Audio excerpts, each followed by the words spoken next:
Once upon a time, in a remote village, there lived an elderly man named Rohan.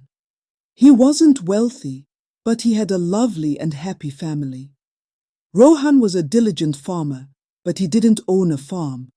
Instead, he worked on the farms of others. Even though they didn't have much, Rohan made sure his wife and kids were always happy. His wife, Mira, was a kind woman who worked as a market vendor, selling fruits and vegetables every morning. She prepared her goods with a smile and went to the market to support the family. Rohan and Mira had 3 children, 2 sons, Arjun and Kabir, and a beautiful daughter named Aisha. Despite their lack of wealth, their home was full of love and joy. In the evenings after a long day's work, Rohan would return home exhausted but content. Mira would greet him with a warm meal, and the children would gather around to laugh and share stories. Even though his friends were wealthier than him, Rohan's simple life was filled with love, showing that true wealth is the happiness shared with loved ones. Over time, Rohan's friends began to drift away because he wasn't as rich as they were, and they didn't want to associate with someone they considered beneath them. This saddened him, but he reminded himself that his family was his greatest treasure. One day, Rohan decided to attend a large village party, hoping to reconnect with his old friends. When he arrived, he saw them laughing, eating, and drinking together. At first, they seemed pleased to see him and invited him to join them. Rohan sat down and shared a meal with them, but after eating, something happened that left him feeling heartbroken. One of his friends stood up and said, "Rohan, since you're not as rich as us, you should pack up the plates." Rohan was shocked. He said, "We're all friends and I'm older than all of you. Just because I'm not wealthy doesn't mean you can treat me this way. Everyone should pack their own plate." However, his friends laughed and said, "If you don't pack the plates, we'll tell the host that you haven't paid. That will embarrass you even more." Rohan had no choice. Feeling humiliated, he packed the plates and left the gathering. As he walked home slowly, he thought about the unfair treatment he had received. When he got home, Mira noticed his sadness and asked, "What's wrong, Rohan?" He sighed and replied, "My friends treated me badly because I'm not as rich as they are. But it doesn't matter. I'll always do my best for you and the kids." Despite his sadness, Rohan continued to work hard every day. He knew his family needed him, and he was determined to keep them happy and cared for. His love for his family kept him strong, even in the face of adversity. He toiled on various farms but never owned one.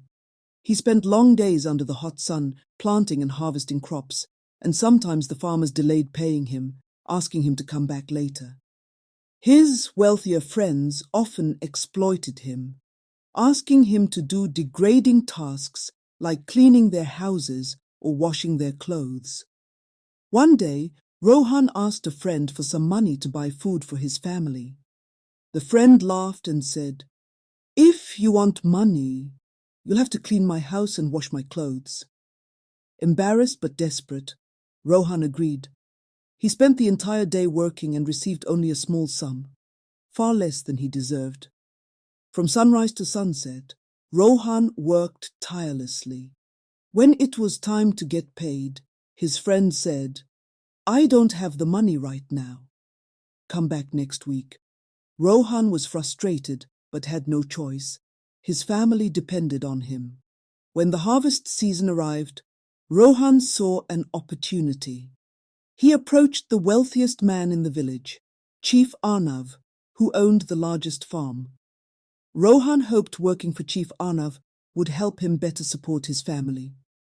Early one morning, Rohan visited Chief Arnav and said politely, "Good morning, Chief. I'd like to help with the harvest. My 2 sons can also assist." Chief Arnav replied, "Very well, Rohan. My farm is large and I need all the help I can get. Start tomorrow." The next day, Rohan and his sons began working before sunrise, harvesting crops tirelessly under the hot sun and through heavy rain.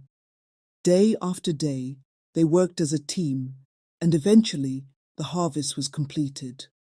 When Rohan approached Chief Arnav for payment, the chief gave him only a third of the agreed amount and told him to return the next day for the rest. Disappointed but hopeful, Rohan thanked the chief and went home. He gave the money to Mira and asked her to prepare a nice dinner for the kids. Later that night, Rohan confided in Mira about the situation. "Chief Arnav didn't pay me fully," he said. "I'm worried because he's never done this before." Mira comforted him, saying, "Don't worry, Rohan. You've worked hard and everything will be fine." The next day, Rohan returned to Chief Arnav's house. To his surprise, the chief greeted him warmly and invited him to share a meal. During their conversation, Chief Arnav made Rohan an unusual offer, promising him immense wealth through a ritual. This offer marked the beginning of a series of fateful choices for Rohan and his family. Chief Arnav smiled and said, "You've worked hard all your life, Rohan. You deserve more than just a few coins for your labor. I have an opportunity for you to become rich without all this hard work. You just need to meet an old man who lives at the edge of the forest."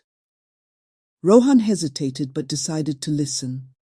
Chief Arnav handed him a large bundle of cash, saying, "This is 10 times what I owe you.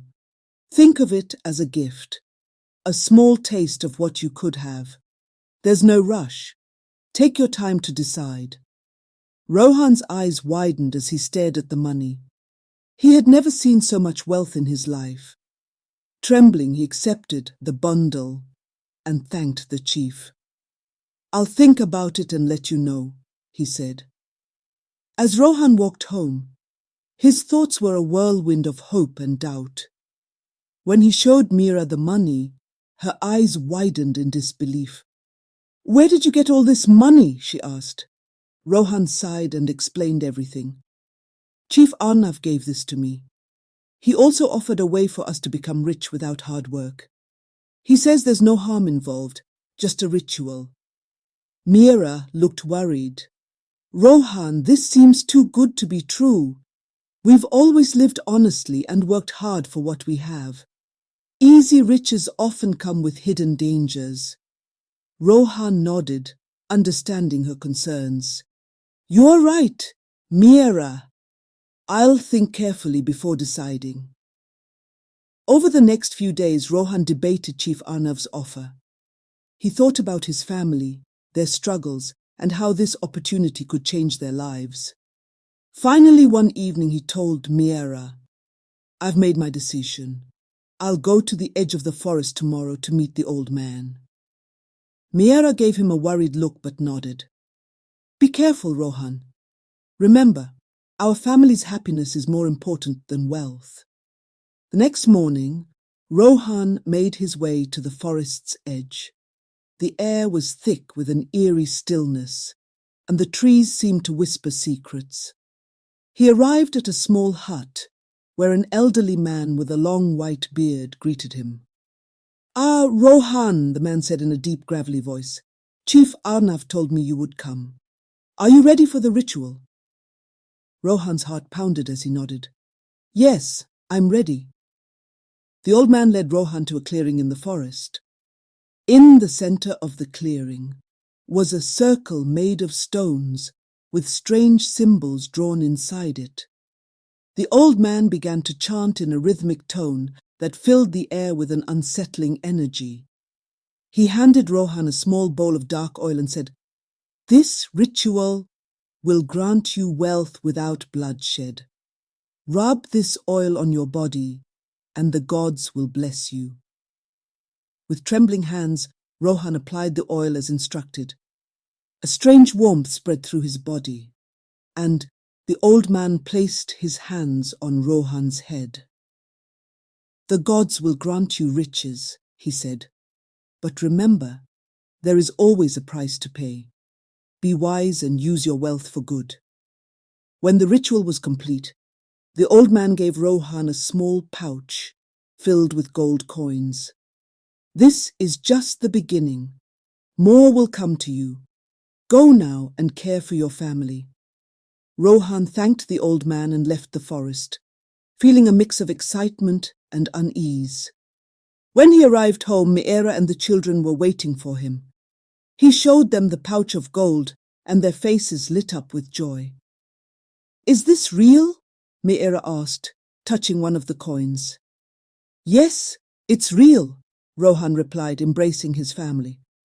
"The gods have blessed us." In the days that followed, Rohan's life changed dramatically. His modest home was soon filled with wealth beyond his wildest dreams. He bought fine clothes for his children, improved their house, and ensured they had plenty to eat. However, Meera couldn't shake an uneasy feeling about the source of their riches.